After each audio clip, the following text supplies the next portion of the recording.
What is going on, YouTube Nation? This is Dark Dividend. If you guys are new to my YouTube channel, make sure you subscribe and hit the notification bell so you don't miss future videos. So QYLD versus SDIV. A lot of you guys wanted me to compare these ETFs. So we're going to kind of do an ETF duel. So there's flaws in both of them. Tomorrow, I'm going to go a little bit into detail for the flaws of QYLD. So that'll probably be later around 9 p.m. Eastern time. So keep an eye on my channel.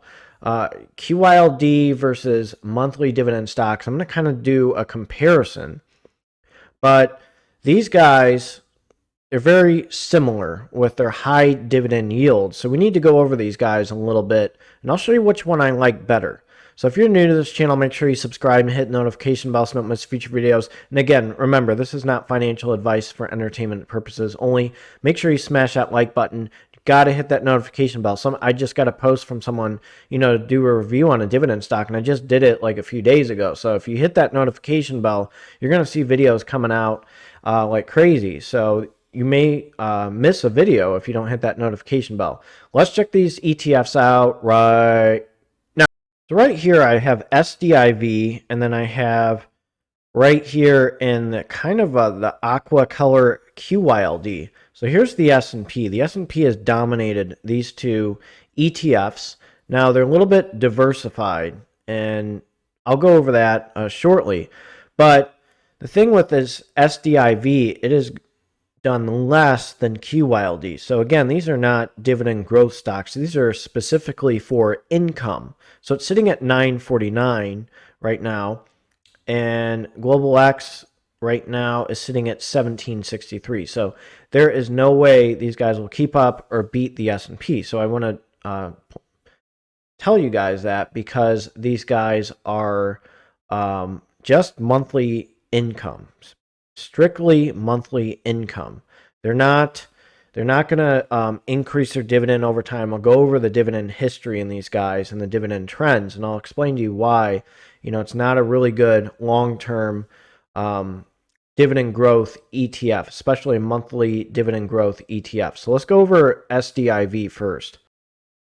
So right here, I'm on the website with Global X, and they give us reasons why to consider SDIV. So it accesses 100 of the highest dividend paying equities around the world, potentially increasing a portfolio's yield.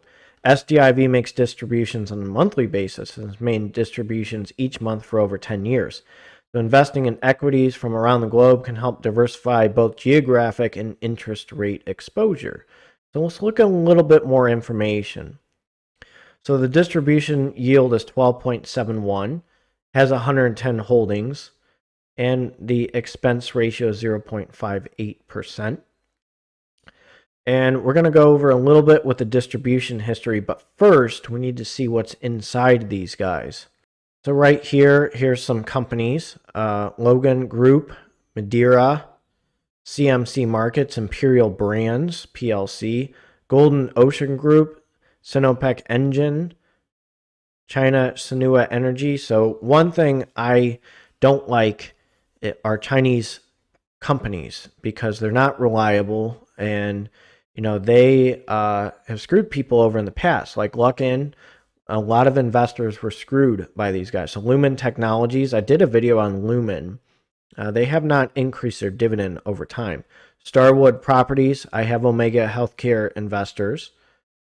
Global Net Lease, that's a pretty popular real estate investment trust. China SCE Group, Banco, Qualicorp, AGNC. I'm not a fan of AGNC. They have Arbor Realty Trust. I really like those guys. NOI, did a video on those guys. And PMT, I just sold those guys. I'm worried about a dividend cut with those guys. Armor Residential REIT, that was a yield trap. I did a video on these guys. So remember, so far, when you look at dividend stocks, they have a high yield.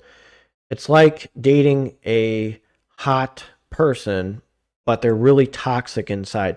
They look really attractive on the outside, but in the inside, they're not attractive. They're rotten. They take money out of you. They suck your life out. They're emotionally draining. They're mentally draining. They're psychologically draining. They're a waste of your time. And that's like a yield trap, I refer to people in the investment community who are attractive and just rotten and toxic, he or she is a yield trap.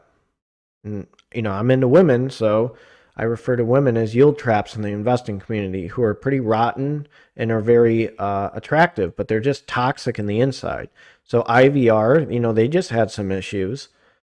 Dynex Capital, they haven't increased their dividend. Sinopec, so they have a lot of stocks within them that are not very attractive. These are companies that have decreased their dividends over time. And then the frequency is monthly. The yield is 12.71%. So they do have a lot of holdings. And to distribute this, dividend on a monthly basis. But let's go over its dividend history. Let's start in 2011. So it was 10 cents, and then 8 cents, then 9 cents, then it hit at 27 cents, then 5 cents, then 8 cents, and 27 cents. Then 2022, you get 3 cents, then 6 cents, then 21 cents, then 10 cents, then 15, then 17, then 11, 19, then you get 13. And then 2013, all of a sudden you get 14 cents, 13 cents, 14. All of a sudden it's dropping 13 cents, 12 cents. Go to 2014. 12 cents. Oh, you got lucky right there. In 12.29, you got 16 cents. 12 cents. So it has decreased its dividend, never increased its dividend over time. This appears to be a yield trap. Oh, they got 13 cents in 2018. Then it's back to 12 cents. So there's not a lot of consistency. There's a decrease. Look at this. Even in 2020, 7 cents, then 8 cents. You can understand with the market. Then 2021, 8 cents, 9 cents, 13. You got lucky with 13 in 12.30. Then it's 10 cents. So 14 cents to 13 cents, then 12 cents, and then 10 cents. That looks like a yield trap to me because you have all these really attractive companies that have high yields and monthly dividend distributions, but its dividend has decreased over time. And you have to deal with a 0.58% expense ratio. So you're paying these people basically to suck. And what I mean by that is they get all these things, all these companies in there, and they're sucking the money out of you. So the people that have this ETF or that run this ETF, the expense ratio is high. You're losing money in the long run, and your price per share is going down, and they're sucking money out of you. Okay? And you're losing money. I mean, losing money is not fun. So that's one thing to look into with SDIV is you're losing money in the long run. Now let's go over QYLD. I'm on their website, so they seek to generate income through covered call writing, which historically produces higher yields in periods of volatility. QYLD has made monthly distributions in 8 years running. QYLD writes call options on the NASDAQ 100 index, saving investors the time and potential expense of doing so individually. I don't have time to do covered calls. I'm very busy, so that's one positive about these guys. One thing is the expense ratio, 0.60%. And tomorrow, I'm going to go over the flaws of QYLD. And I'm going to explain to you why I believe that monthly dividend stocks are way better than QYLD. And I'm going to show you some history of dividend history and some trends with some monthly dividend stocks compared to QYLD. So QYLD is not all that. But right now, I'm comparing these two ETFs. So it has 103 holdings. Distribution is 11.99 cents right here. 12-month trailing yield 15.94. So let's just go, let's see, market price, the index, 3 years, cumulative percentage, not bad. Here's our top holdings. So again, they have some really good holdings. Apple, Microsoft, Amazon, reliable companies, by the way. Tesla, Alphabet Class C, Alphabet Class A, NVIDIA, Meta Platforms, Pepsi, Costco, Broadcom, Adobe, Cisco, Comcast, T-Mobile. I'm just going to go, a little bit down. Texas Instruments, Qualcomm, Amgen, Honeywell, Intuit, PayPal, Starbucks, Mondelez, Netflix. So they have really good companies, and they do covered calls. So we're going to go over the distribution, the dividend history of these guys.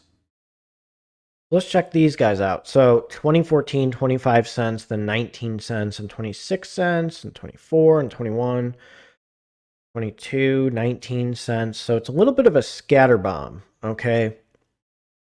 15 cents, 20 cents, 2015, 18 cents per month, 21 cents, 22, 17, 12 cents, 14 cents.